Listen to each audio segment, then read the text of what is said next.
Hello, ladies and gentlemen, this is Moai speaking. Today we are going to be looking at a Zaw build. We are going to be doing a video about at least each of the strikes once. Today we're going to be starting with the Dokrahm. The Dokrahm is a heavy blade saw or a scythe. Today we'll be looking at the heavy blade. I don't know if I will do a scythe build for this, since that would probably be better on the Kiwar, since it's just going to be pretty objectively better in every way on the Kiwar. It doesn't make sense to do one for the Dokrahm. So let's get into it.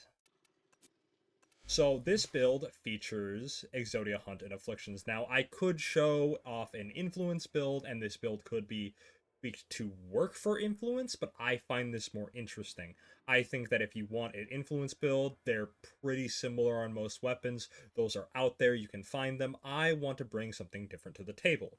Now, how this all works is that this is using Rending Crane's stance, the standing melee combo, where both of its hit are considered a ground slam according to Melee Hunt. So, Exodia Hunt, what it will do is 50% chance to pull enemies within 12 meters on a ground slam. Now, ground slam is very liberal in what it means, and for our purposes, both of the hits of the melee standing combo are considered ground slams. Secondly, the second hit of the combo also knocks down, which triggers afflictions. Enemies affected by status effects gain an additional 6 stacks when they're knocked down or flung by melee attacks. So, when we're looking at this build, our goal is to have, some amount of status. This is actually a very good build for weapons that don't have a lot of innate status. Weapons that are crit builds or so on and so forth can really benefit from something like this, where you can get your nice red crits, but you're still chewing through and not affected by armor as much in, say, late game steel path. This kills those enemies just fine, as we'll see in the test. So we have Galvanized Elementalist. This gives us some extra status and status damage. Blood Rush for our crit, since we have a base 32% crit chance. That's going to get us almost into full red crit tier. Primed Reach to, really extend the heavy blades obvious length.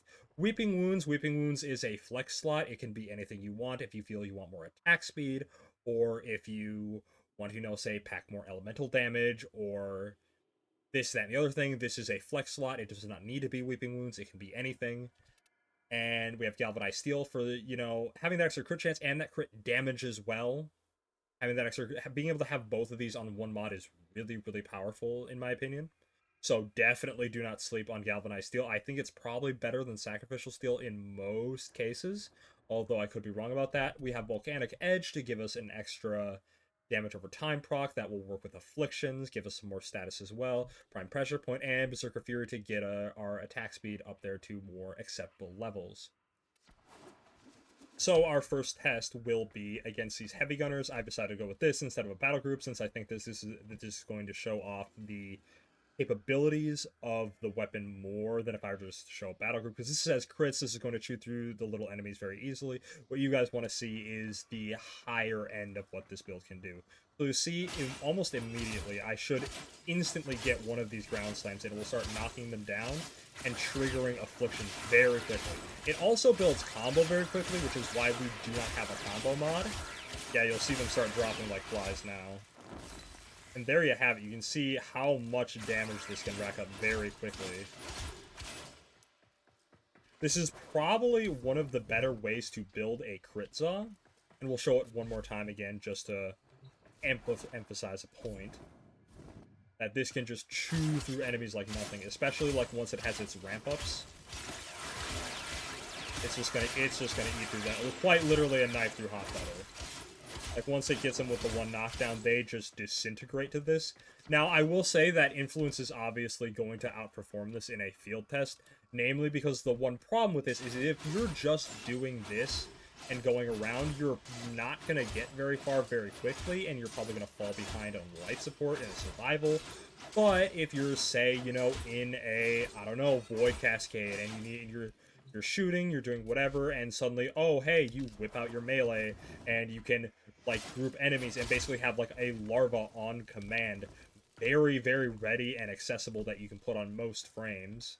It gives you an option besides, using the Kratos or the Okina all the time. It gives you that extra utility. Or if you're a glaive user and you like the glorified grenades, this is an option over that as well. Because, like I said, as you can see, it is very adept at killing in and of itself. It doesn't need much help to get going since it builds combos so quickly. But that is going to do it for this video. If you guys like this style of video, if you want to see more just quick 5-minute Zaw builds, let me know in the comments. And do not forget to subscribe. I'm, obviously new to doing these pre-recorded videos, so any feedback you have is greatly appreciated. And peace out.